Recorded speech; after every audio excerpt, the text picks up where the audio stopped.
پچھلے ایپیسوڈ میں ہم نے یہ سیکھا سائی فائی موویز میں دکھاتے ہیں کہ کوئی بڑا میٹیئر آنے والا ہے، ارتھ کو ہٹ کرنے والا ہے، تو یہ جو بلینئرز ہیں یہ اپنے لیے ایک انڈر گراؤنڈ بنکر بناتے ہیں بچنے کے لیے، اور کچھ اور ہیں جو اپنے لیے ایک سیٹلائٹ بناتے ہیں، راکٹ بناتے ہیں کہ وہ سیٹلائٹ میں رہیں گے، اوپر کو اسپیس اسٹیشن بنا لیں گے، اور کچھ ہیں جو بہت بڑی سب مرین بناتے ہیں، وہ اوشن کے نیچے رہ جائیں گے. یعنی ان کے ایک سروائیول اسکیپ پلانز ہیں بلینئرز کے کہ وہ دنیا کی تباہی کے بعد کیسے سروائیو کریں گے اپنے آپ کو، رائٹ.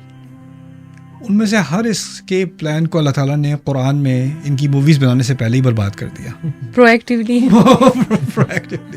یہ ایک کانسٹنٹ تھیم ہے انسان موویز کی.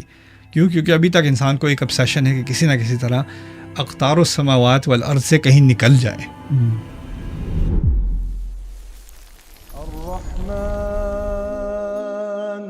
علم القرآن.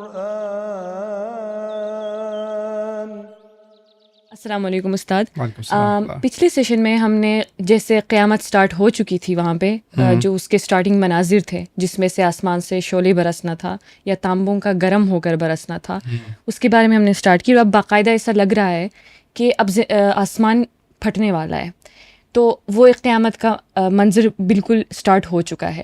تو آج کی جو آیت ہے ہماری فَإِذَا انشَقَّتِ السَّمَاءُ فَكَانَتْ وَرْدَةً كَالدِّهَانِ، یہاں پہ جو آسمان کے پھٹنے کی جو منظر کشی کی گئی ہے اس کو یعنی اس کے لیے الگ رنگ استعمال کیا گیا ہے اور اس کے پھٹنے کا ذکر کیا گیا ہے. تو اس پہ ذرا اپنی وہ رائے دیجیے گا کہ اس منظر کو اور بھی سمجھنے کے اس میں لیے. جو تصویر کشی ہے اس کو پہلے سمجھنے کی ضرورت ہے. یرسل علیکما شعاظ من نار کا مطلب ہے کہ وہاں سے فائرنگ تو ہو رہی ہے لیکن پھر بھی کوئی نہ کوئی خلل رہ جاتا ہے. یعنی پورا آسمان تو فائرنگ نہیں بن گیا نا، ہو سکتا ہے بیچ میں کوئی گیپ ہو جہاں سے پھر بھی کوئی سوچنے کی کوشش کرے کہ شاید کہیں نکلنے کا راستہ ہے، رائٹ. تو ویسے تو سائنٹیفکلی ہر سیکنڈ میں کروڑوں کی تعداد میں میٹیئر زمین کی طرف ابھی بھی آ رہے ہیں، لیکن وہ اتنے سائز کے ہیں کہ وہ جب ہمارے ایٹماسفیئر تک پہنچتے ہیں تو وہ تقریباً نہ ہونے کے برابر ہو جاتے ہیں اور پھر ہمیں نظر بھی نہیں آتے اور پھر وہ ایویپوریٹ ہو جاتے ہیں، رائٹ. لیکن اس وقت بات کچھ اور ہے. لگتا ہے اتنے بڑے بڑے میٹیئرز اب اوپر سے گر رہے ہیں تو پھر بھی کچھ گیپ رہ گیا. اب اگلی آیت میں اللہ تعالیٰ نے ایسا کیا ہے کہ جو گیپ ہے وہ کیا ہے کہ آسمان پھر بھی بچنے کی جگہ ہے، کسی نہ کسی طرح کوئی نہ کوئی امید رہ جاتی ہے. تو اب وہ امید کا راستہ بند کر دیا. آسمان بذات خود اللہ تعالیٰ نے پھاڑ دیا، اس کو کھول دیا. اور جو تصویر کھینچی گئی ہے یہاں پر وہ اصل میں ایک جانور کے ذبح کرنے کی تصویر ہے. اور کیونکہ جو انشقاق کا لفظ، پہلے تو انشقاق کا لفظ جو ہے نا وہ پھاڑنے کے لیے آتا ہے لیکن وائلنٹلی، یعنی بہت اگریسو طریقے سے، زبردستی سے، زور سے پھاڑنے کے لیے آتا ہے.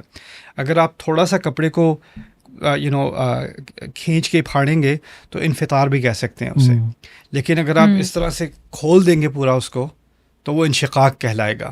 اسی لیے اسی طرح تشقق جو ہے وہ پتھر کے کریک ہونے کو بھی کہتے ہیں. فَإِنَّ مِنْهَا لَمَا يَشَقَّقُ فَيَخْرُجُ مِنْهُ الْمَاءُ، قرآن میں اس طرح بھی ہے.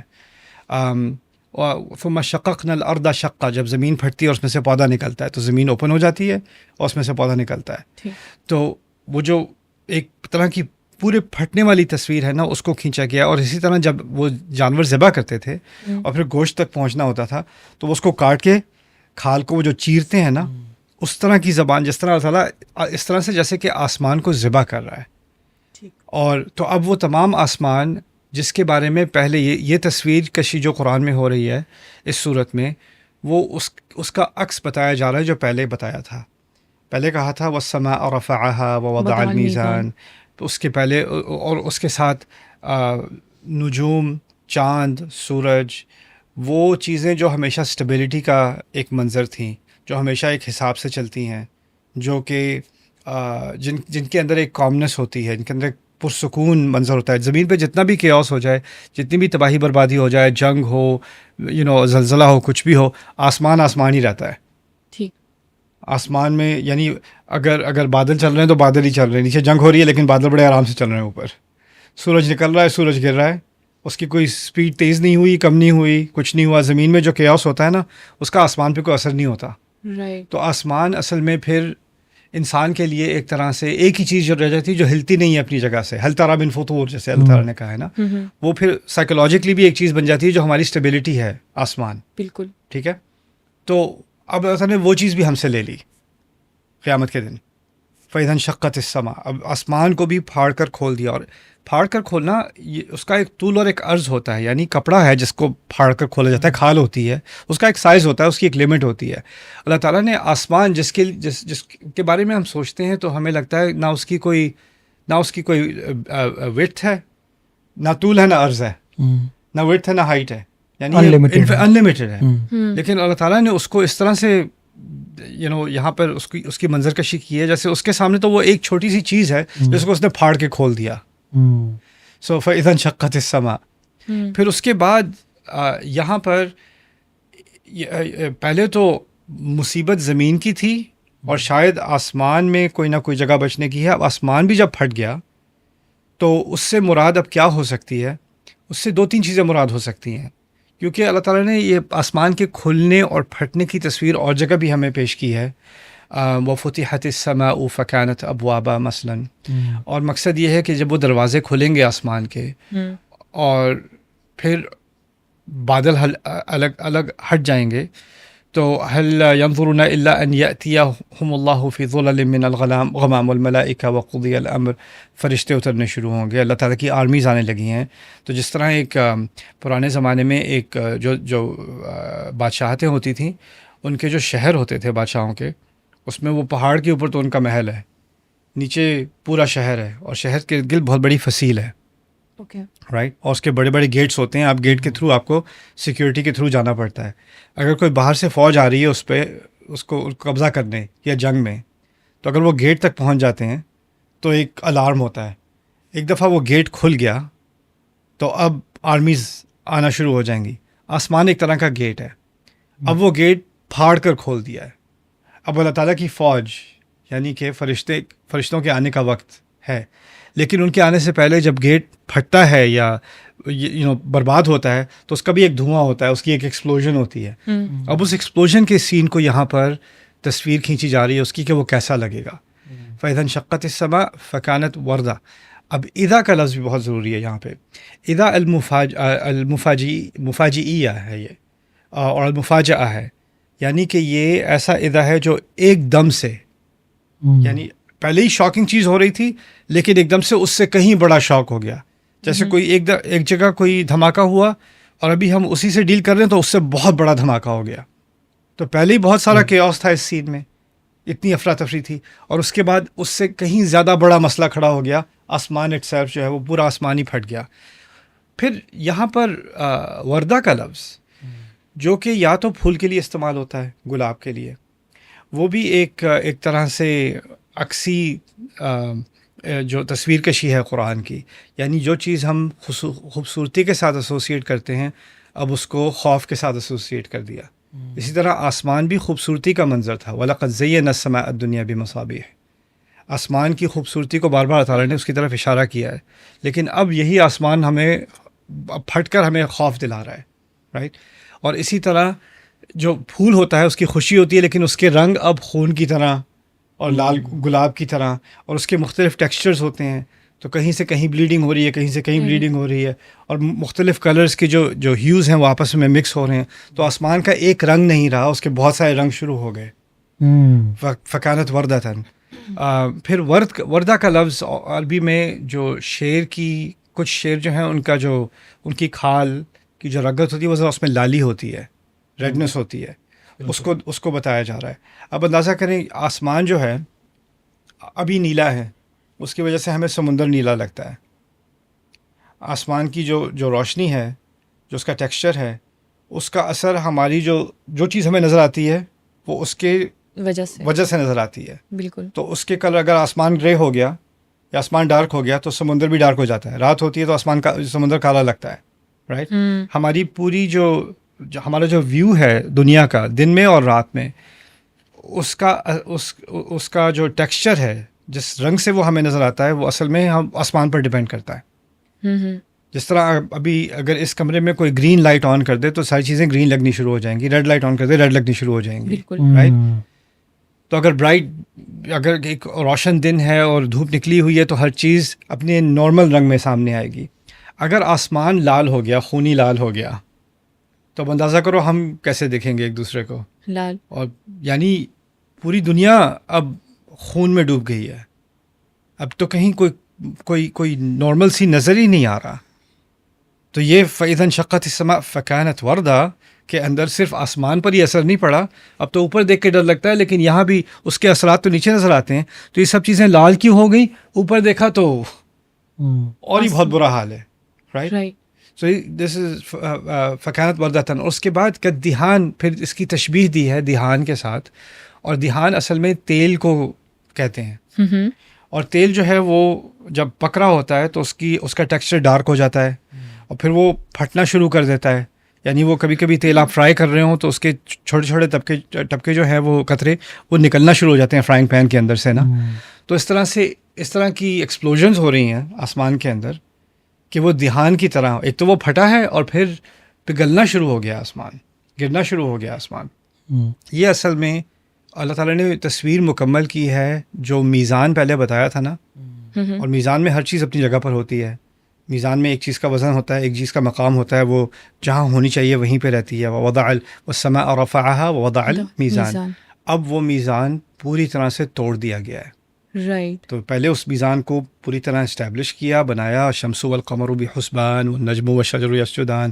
اور اب اسی آسمان کو, اس کی میزان کو پوری طرح برباد کر دیا گیا. کیوں برباد کر دیا گیا ہے؟ کیونکہ دو ہی میزان ہیں, ایک ہے میزان آسمانوں کا اور ایک ہے میزان ہمارے اعمال کا. رائٹ. جب تک وہ آسمان اپنی جگہ پر ہے تو آپ کا میزان ابھی چھپا ہوا ہے. جب آپ کا میزان سامنے آئے گا تو ایکسپوز ہو گیا, تو وہ میزان گیا. تو یعنی کہ جب وہ میزان گیا تو انسان کو اندازہ ہو جائے گا یہ میزان تو برباد ہو گیا, اس کا مطلب ہے میرا میزان آنے لگا ہے, میرے میزان کا وقت آ گیا ہے.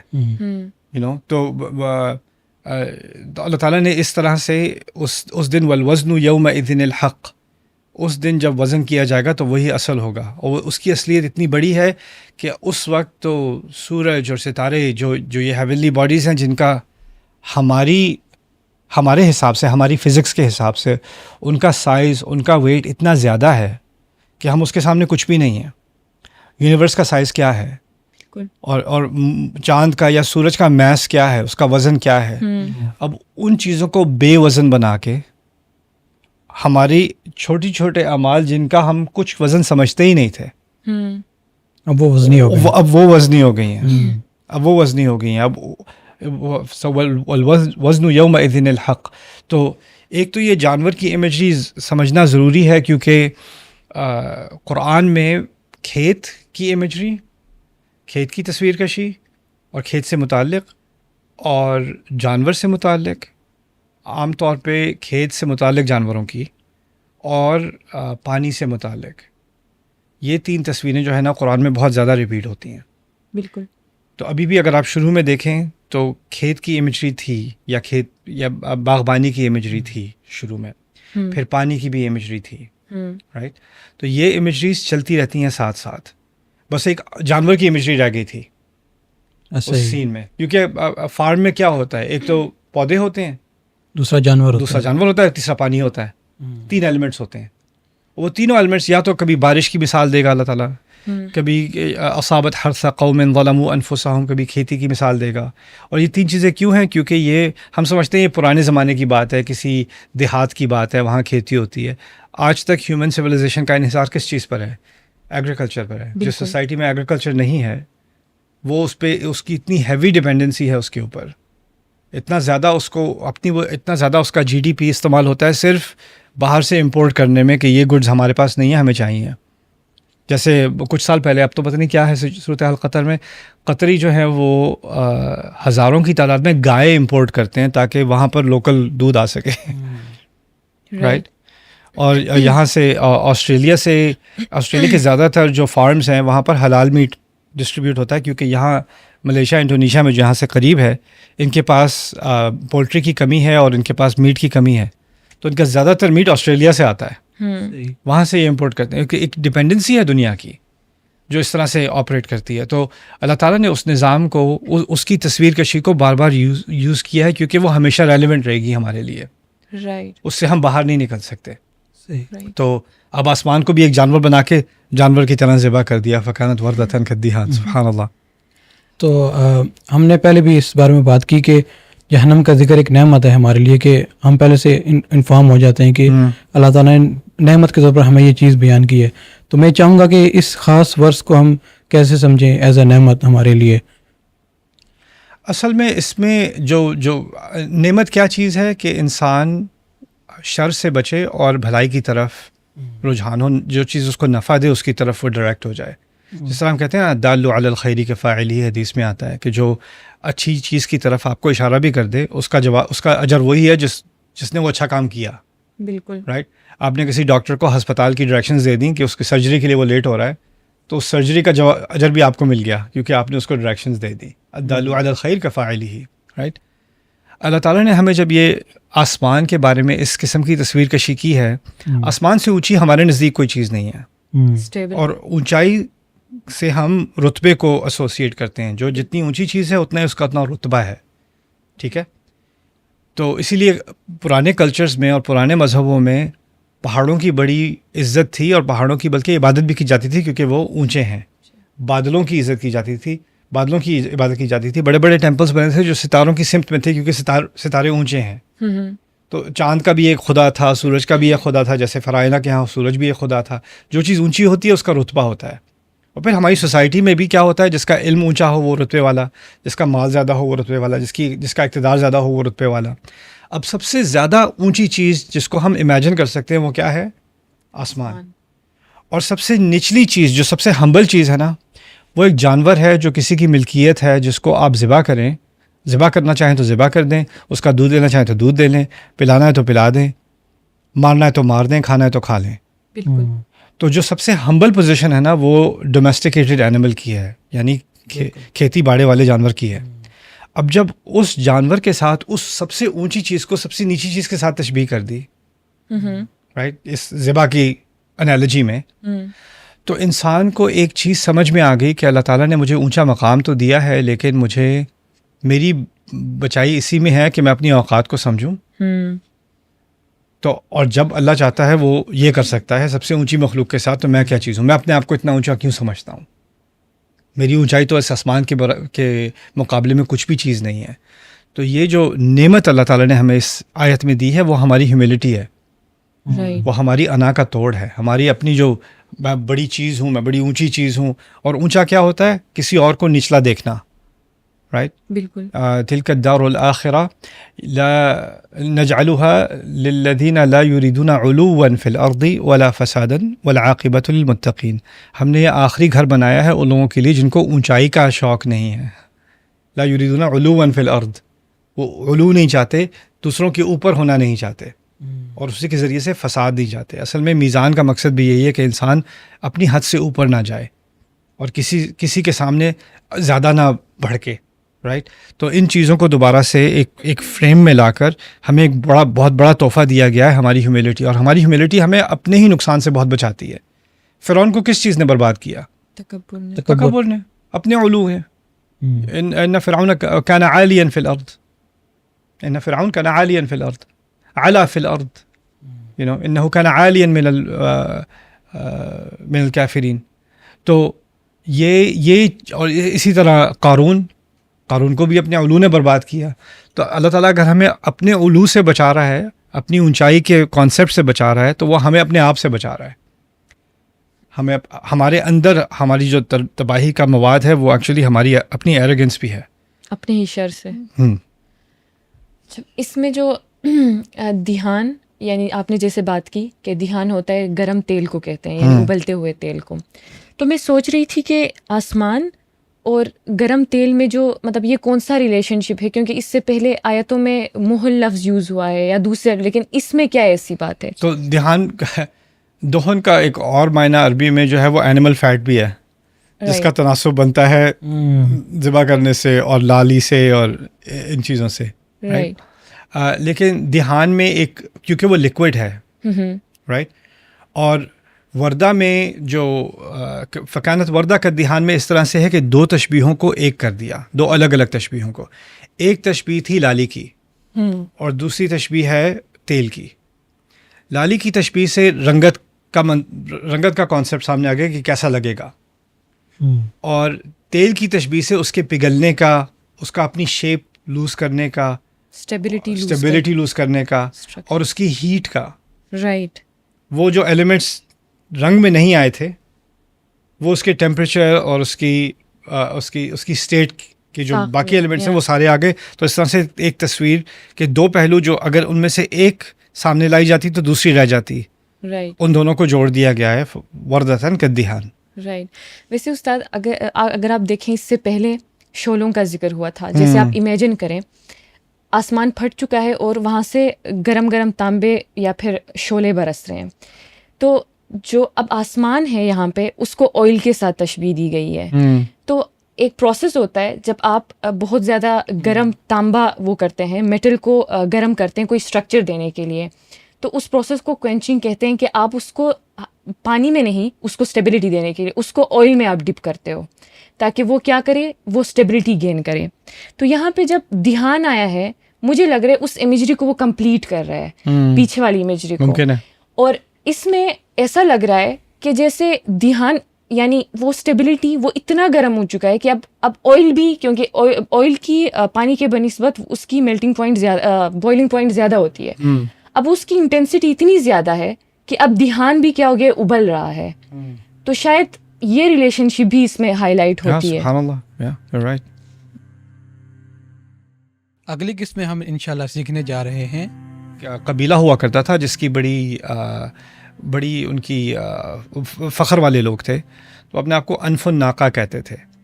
انف الناقہ سے مراد ہے کہ اونٹ کی ناک، کیونکہ اس کی ناک اونچی ہوتی ہے، تو ہم بڑے فخر والے لوگ ہیں، اور ان کا لقب تھا انف الناقہ. تو ایک شاعر نے ان پہ جو ہجا کی اور ان کی بےزتی کی، تو ان کا نام رکھا ذنب الناقہ.